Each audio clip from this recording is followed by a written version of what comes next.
When I was 17 years old, I started working construction jobs because those were the highest paying jobs available. And when I was a junior in college, age 21, I started a one-man handyman business in Albuquerque, me. And over a 20-year period, actually grew that business to employ over 1,000 people. Electrical, mechanical, plumbing, pipe fitting. It's amazing what happens when you do what you say you'll do for people, when you do a little bit more than what you say you'll do for people, when you show up on time. That's what I did. And it was really a testament to 1,000 people that worked really, really hard.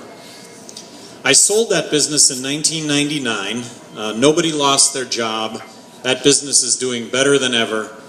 It allows me to have a full-time, unpaid job running for President of the United States. I had never been involved in politics prior to running for governor of New Mexico. I was completely outside of the political process. I went and I introduced myself to the Republican Party 2 weeks before I announced. Here's what the Republican Party had to say. Man, we love you. We love what you've got to say. We love what you're saying. Everything about it. We're going to be inclusive. We're going to include you in the entire process. You can take part in the debates, you can take part in all the gatherings, but you just need to know that you will never win. That it's not possible to come from completely outside of politics and become governor in a state that's 2-to-1 Democrat as a Republican. It's not going to happen. Well, it did happen. I got elected. And I'd like to think it was based on what I had to say, which was, let's just bring some common sense to government. Best product, best service, lowest price.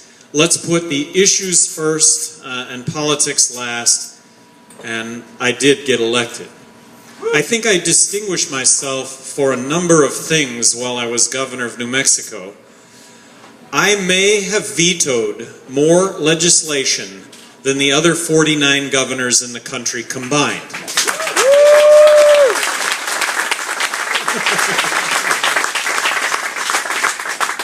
I vetoed 750 bills while I was governor of New Mexico. I had thousands of line-item vetoes as governor of New Mexico. I took line-item veto to a new art form. It made a difference when it came to billions of dollars worth of spending. It made a difference when it came to laws that, if passed, in my opinion, were just going to add time and money and weren't going to make a difference in any of our lives, weren't going to make us any healthier, weren't going to make us any safer, and as a matter of fact, we're going to take away liberties and freedoms to do that. And so I vetoed that kind of legislation, and I always wrote a veto message. How did that go down in a state that was 2-to-1 Democrat? Well, I think what speaks volumes is the fact that I got re-elected by a bigger margin the second time than the first time in a state that was 2-to-1 Democrat. I just think that it speaks volumes to the fact that people really do appreciate good stewardship of tax dollars. Yeah. Here I am right now.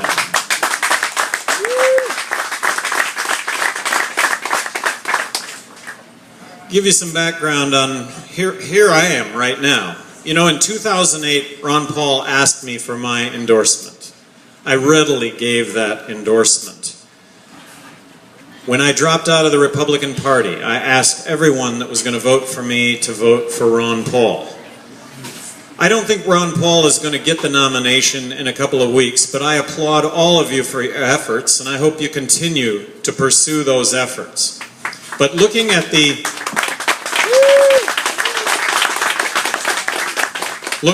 election coming up, there are going to be 3 candidates on the ballot in all 50 states. Now, there are other third-party candidates, but none of them are going to get close to 50 state ballot access. The Libertarian Party, Gary Johnson, will be on the ballot in all 50 states. So I think that this is significant.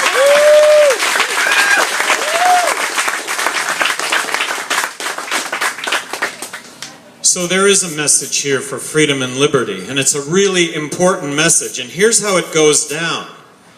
When it comes to me and these other 2 guys, I'm the only candidate that doesn't want to bomb Iran. I'm the only candidate that wants to get out of Afghanistan tomorrow and bring the troops home.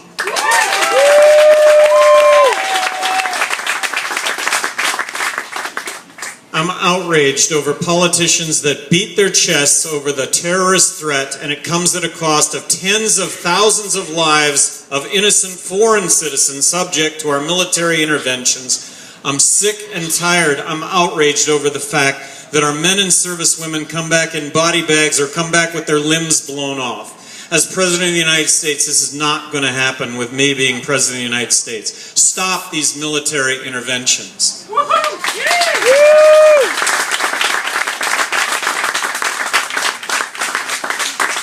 I'm the only candidate running for President of the United States that believes marriage equality is something that is constitutionally guaranteed, on par with civil rights of the 60s. I'm the only candidate that wants to end the drug wars. I'm the only candidate that wants to repeal the Patriot Act. I'm the only candidate that would not or does not support and would have vetoed the National Defense Appropriations Act, allowing for you and I to be arrested as U.S. citizens detained without charge. That's why we fought wars in this country. I am the only candidate that is promising to submit a balanced budget to Congress in the year 2013. That is a $1.4 trillion reduction in federal spending that if we don't get our spending under control, we're going to find ourselves in the midst of a monetary collapse. A monetary collapse being when the money that we have in our pocket doesn't buy a thing because of the ensuing inflation that is going along with borrowing and printing money to the tune of 43 cents out of every dollar we spend.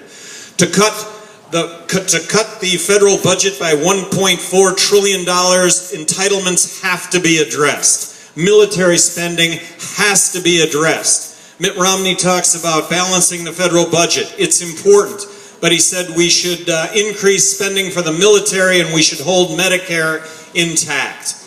I finished the second grade, and there was mathematics that went along with the second grade, and it just doesn't add up. These are difficult issues that have to be addressed, and it's going to be mutual sacrifice on all of our parts, or we're going to find ourselves with a collapsed government.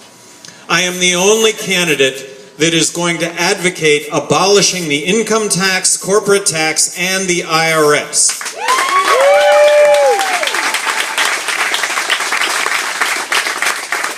I do advocate replacing it with one federal consumption tax. I am advocating the fair tax. I think it's really the template for zero tax. I think it's really the pathway to zero tax. I think it reboots the American economy for the next 100 years. In a zero corporate tax rate environment, if the private sector doesn't create tens of millions of jobs, I don't know what it takes to create tens of millions of jobs. It ends up being cost neutral. It bleeds all existing tax out of goods and services. So when it comes to exports, it makes our exports 23% cost 23% less. It's really the answer when it comes to China and competing with China.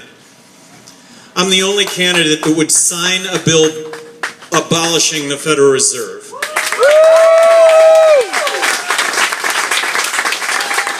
It's an inside job.